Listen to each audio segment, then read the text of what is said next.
Netflix bastard, heavy metal, dark fantasy. If we were in this sort of brainstorming meeting and they had all their checklist, you could see them just ticking off the boxes and just absolutely throwing this mashup into it.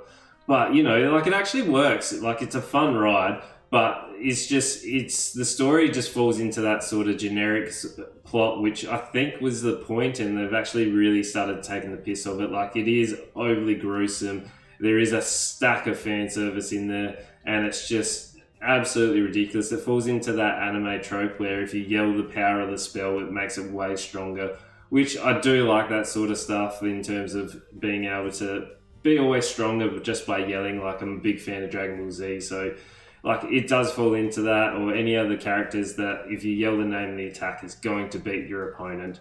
And we know that where the story gets pretty ridiculous pretty quickly. Like, it's flashy, it's stylish, but the two main characters, it's a really weird dynamic in terms of how the main character gets his powers. So he's a reincarnation. He has the dark wizard called Dark Schneider.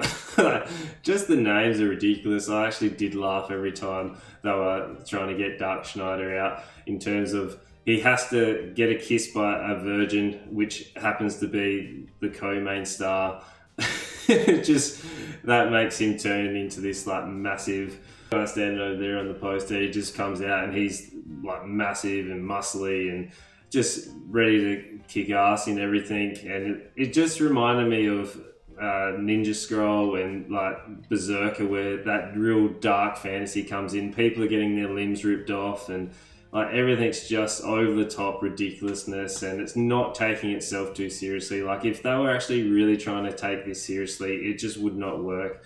Where most of the things are reasonably simple in terms of, it's kind of like if D&D was played by, since this is probably the sort of stuff you're going to get. Like, there are moments where it's really fun, but the story just isn't there. It's not overly complex, where I like how it's a bit tongue-in-cheek as well. Well, because this is the incomplete, so there are some more episodes coming along, but we are presented with these 13 episodes, where apparently it does run back over the OVA, which was released in 1988, where I never saw it, so I can't compare that, but I did watch like Ninja Scroll and Berserker and stuff, where it does have some similar stuff coming into that. I liked how it was over the top, I liked how it was gruesome, and I liked how Netflix didn't water it down as well. So overall, it was a fun ride. Like, you're going in there and you're just looking for that over the top pact of just ridiculousness, and it'd be a 3 out of 5 for me. Like, it just doesn't reach into that 4 where it's just real good. Like, it's a fun packed adventure, but because there's just such ridiculousness and the over the top fan service as well, like, it just is not able to go into that 4-star realm. But yeah, let me know what you think about it, and make sure you chuck a comment down below. Make sure you like, comment, and subscribe, and tell your friends.